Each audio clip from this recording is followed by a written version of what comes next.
करते हैं, सबसे अनुरोध करूंगा कि महाराजा भगवान अग्रसेन जी के समक्ष दीप जलाकर और कार्यक्रम का शुभारंभ करें। सब लोग दीप प्रज्वलित करने के लिए आगे आए।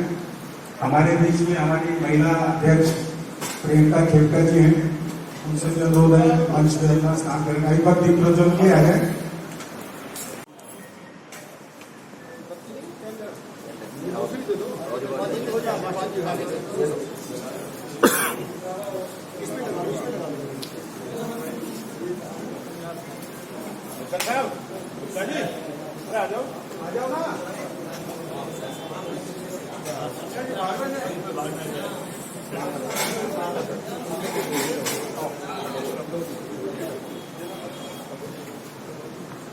ओम प्रकाश जी आए नहीं, कहाँ चले गए?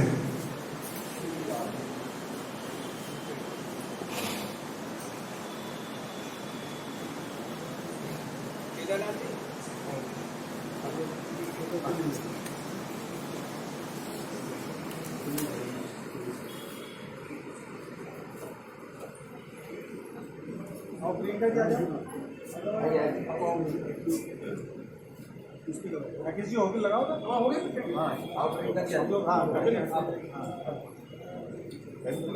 हाँ हाँ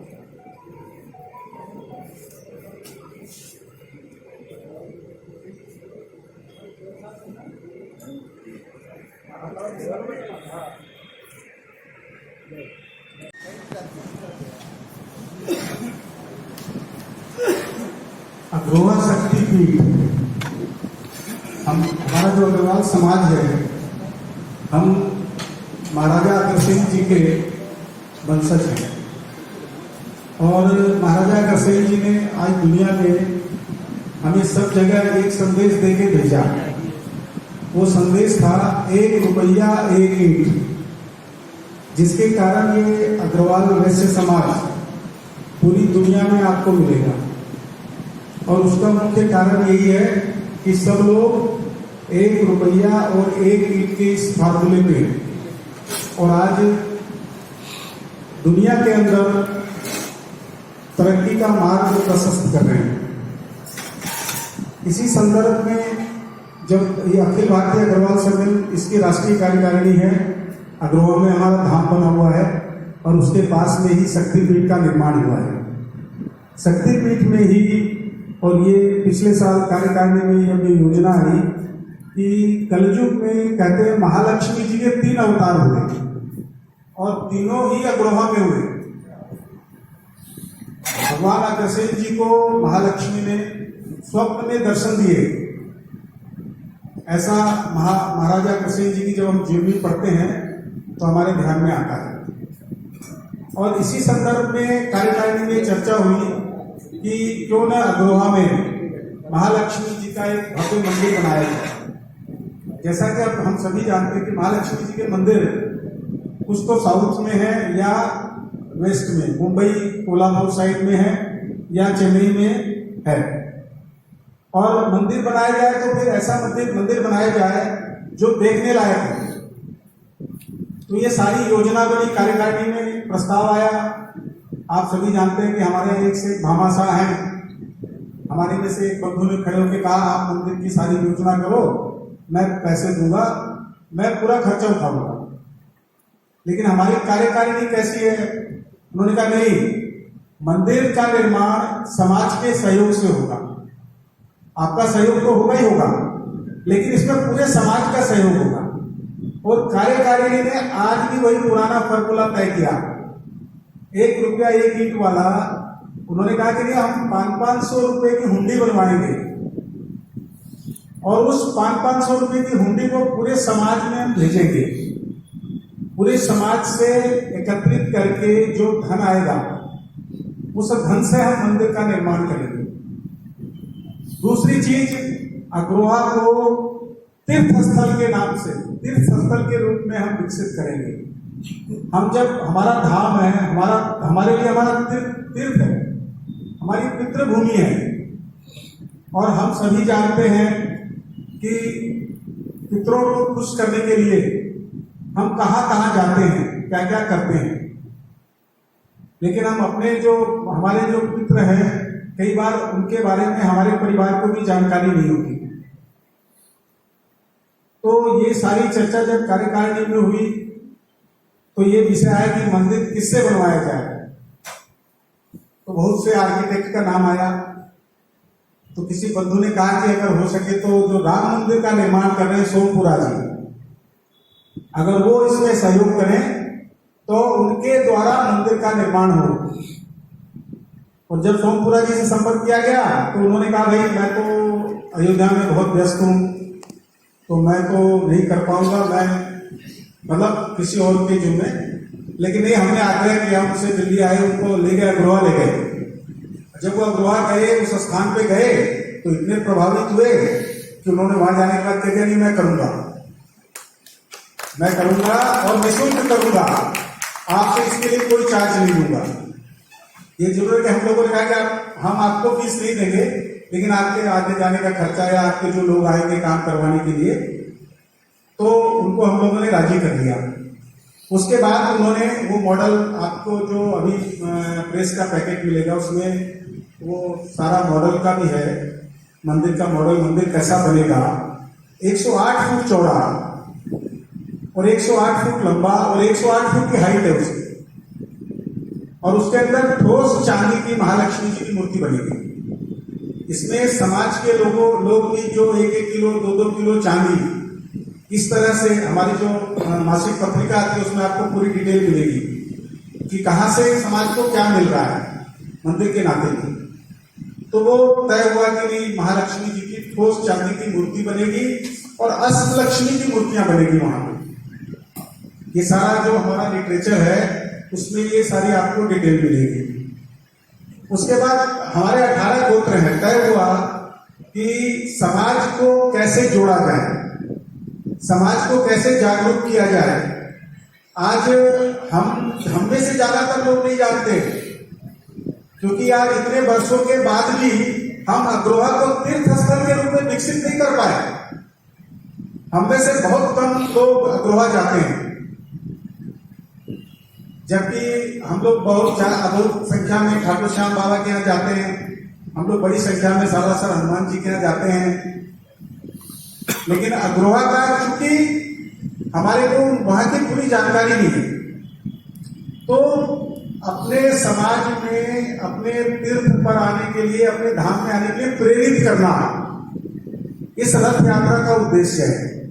समाज को जागृत करना, समाज को इकट्ठा करना और समाज को प्रेरित करना और इसको धाम के रूप में विकसित करना,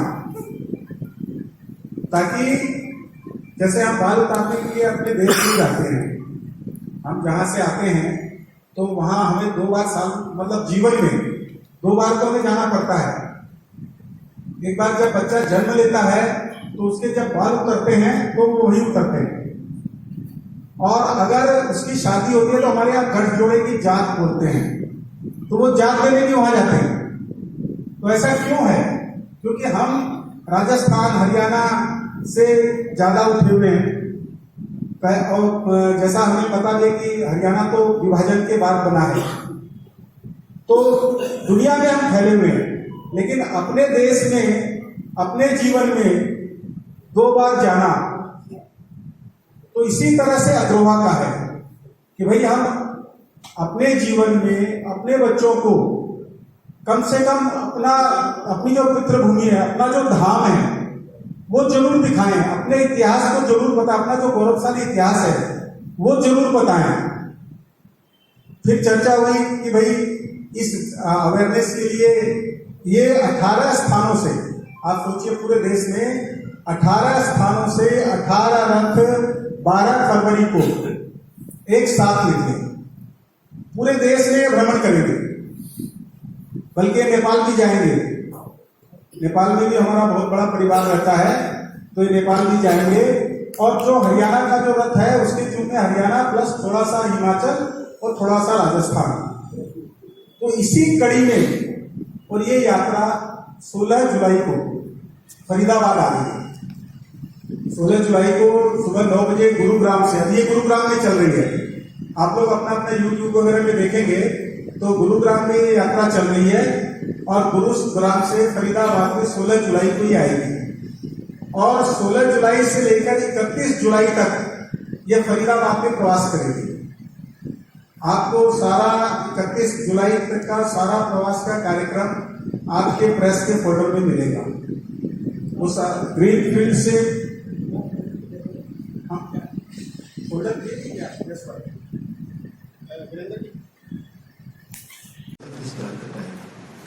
फरीदाबाद में जितने भी अग्रवाल वैश्य संस्थाएं हैं सभी के लिए उत्सव का अवसर है। सभी अपने अपने क्षेत्र में इसको एक उत्सव मानकर इस आयोजन को सफल बनाने में और जन जन तक पहुंचाने में लगे। जो केंद्रीय टीम है जिला की, उसने लगभग सभी क्षेत्रों में प्रवास पूर्ण कर लिया है और सभी संस्थाओं की मीटिंग्स जिला टीम के द्वारा आयोजित कर ली गई है। जो वहां से सूचनाएं प्राप्त हो रही है, या मैं अपनी सभा की बात करूं 28-29-30-31 पूरी टीम 57 कार्यकर्ताओं की टीम है, एकजुट लगी हुई है हमारे अध्यक्ष सुनील अग्रवाल जी की अध्यक्षता में। तो ये कार्यक्रम एक अद्भुत आयोजन होने वाला है। इस आयोजन में जो अपना वैश्य अग्रवाल इसमें नहीं जुड़ पाएगा उसको बाद में ये महसूस होगा कि काश मैं भी इस यात्रा में जुड़ पाता। तो इस अद्भुत कार्यक्रम में समस्त अग्रवाल वैश्य समाज दिलो जान से जन जन तक इस संदेश को पहुंचाने के लिए, हम सब जानते हैं कुल देवी माँ लक्ष्मी हमारी कुल देवी है, हम सब उसके पूजक हैं। माँ लक्ष्मी की कृपा इस समाज पर वैसे ही वर्षों से सदा रहती है। तो माँ लक्ष्मी का आशीर्वाद प्राप्त करने का यह अवसर हम सबको प्राप्त हो रहा है और हम सबको अपना काम व्यवसाय छोड़कर इस काम में लगेंगे और लगी रहे हैं सारे लोग। मंचासीन सभी पदाधिकारी साधुवाद के पात्र हैं। सभी पत्रकार बंधु, छायाकार बंधु और इलेक्ट्रॉनिक मीडिया से भी आए हुए सभी महानुभावों का हृदय से आप बहुत बहुत स्वागत है। मंचासी हमारे समाज के सभी वरिष्ठजन, मैं तो इस यात्रा के बारे में सिर्फ इतना ही कहना चाहूंगा कि कभी कभी सौभाग्य से किसी समाज को या किसी शहर को एक मौका मिलता है, तो अवसर मिलता है कि वो इतिहास का सृजन करे, इतिहास को रचे। और महाराजा ग्रिसेन का जो सिद्धांत है, पूरे विश्व में अगर समाजवाद किसी ने दिया तो महाराजा ग्रिसेन है। और आज विश्व इस बात को स्वीकारता है कि यही सबसे श्रेष्ठ रास्ता है विश्व में बंधुत्व का, भाईचारे का, तरक्की का, ऊंचाई का। यह हमारे लिए गर्व की बात कि हम उनके वंशज हैं, वो हमारे पूर्वज हैं। उसी परंपरा को आगे बढ़ाते हुए मां लक्ष्मी, जो कि कहा जाता है कि अग्र कुल की कुल देवी है और उसकी कृपा सबके ऊपर बराबर बराबर बरसती है, जो उसका सम्मान करता है, जो उसका सदुपयोग करता है। समाज आप लोगों की बड़ी भागीदारी आपकी बहुत जरूरी है हमारे लिए और सौभाग्य का मान्य बहुत बढ़ता है कि हमारी रथ यात्रा जो है फरीदाबाद में आ रही है। हमारी संस्था ने इसके अंदर बहुत जबरदस्त काम हो रहा है। ये इसके लिए मैं तो हमारी सभा के लिए बहुत धन्यवाद दूंगा कि इतना बड़ा इन्होंने जद्दोजहद कर रहे हैं, इतने दिनों से लगे पड़े हैं शिद्दत के साथ। 20 तारीख को हमारा जो समाज है इसका स्वागत करेगा सेक्टर 11 में अग्रवाल सभा सदन में, और कोशिश करेंगे कि उसके अंदर हम पूरी जान लगा दें। धन्यवाद। प्रेस वार्ता में उपस्थित मैं अपने सभी मीडिया के साथियों का हार्दिक अभिनंदन करता हूं कि उन्होंने समाज के इस कार्य के अंदर हमारा उत्साहवर्धन करने का कार्य किया। यहाँ पर उपस्थित होकर आप सभी का स्वागत है। आपने अपने बिजी समय में से मुख्यमंत्री जी के कार्यक्रम होने के बावजूद समय निकाला, उसके लिए आपका अभिनंदन है। अग्रवाल समाज ने हमेशा अपना हाथ हर वर्ग के लिए, हर कठिनाई में हमेशा इस तरीके से रखा है। और अग्रवाल समाज ने एक मिसाल पैदा करी है जिसके अंदर अग्रवाल धाम को बनाया गया। महालक्ष्मी जी कहते हैं इतिहास में लिखा है, महालक्ष्मी जी ने अपना अवतार जो है महाराज अग्रसेन जी को दिया था। उन्होंने अपना रूप दिखाया था, जिसके बाद महाराज अग्रसेन जी ने संकल्प लिया और उन्होंने समाज को एक संदेश पहुंचाया कि 1 रुपया 1 ईंट हर व्यक्ति अपने गांव में, शहर में, कस्बे में हर उस बिरादरी, हर उस वर्ग के व्यक्ति की मदद करे जिसके पास अपना मकान नहीं है और व्यापार करने के लिए पैसा नहीं है। तो महाराज अग्रसेन जी ने ऐसा नहीं कहा था कि सिर्फ अग्रवाल समाज की मदद कीजिए। उन्होंने ये कहा था कि जो भी आपके गांव कस्बे में आर्थिक रूप से कमजोर हो, जिसपे अपना मकान ना हो, उसे हर सामर्थ्य व्यक्ति, चाहे वो किसी समाज का हो, वो उस व्यक्ति को जो कि आर्थिक रूप से सामर्थ्य नहीं है, उसे 1 रुपया 1 ईंट अपने घर से देने का काम करें। अगर आप सभी लोग ऐसा करेंगे, अग्रवाल समाज में महाराज अग्रसेन जी ने संदेश दिया, तो किसी भी व्यक्ति के पास घर की कमी नहीं होगी, धन की कमी नहीं होगी, व्यापार करने की कोई कमी नहीं होगी। तो आज उसी रूपरेखा को आगे बढ़ाते हुए बहुत ही अच्छा अखिल भारतीय अग्रवाल सम्मेलन ने जो संदेश दिया वो ये कि 108 फुट चौड़ी, 108 फुट लंबी महालक्ष्मी जी की मूर्ति अग्रवाल धाम में जो चांदी की, ठोस चांदी की बनाई जा रही है, उसके लिए जो 18 स्थानों से 18 रथ जगह जगह हर कस्बे के लिए निकले हैं, लोगों को जोड़ने के लिए निकले हैं। अग्रवाल समाज, वैश्य समाज के पास धन की कोई कमी नहीं रही, लेकिन जो समाज को संदेश देने का कार्य अग्रवाल समाज ने किया है, उसके लिए मैं अपने बुजुर्गों का, इस मंच पे बैठे सभी बड़ों का कोटि कोटि नमन करता हूं कि आप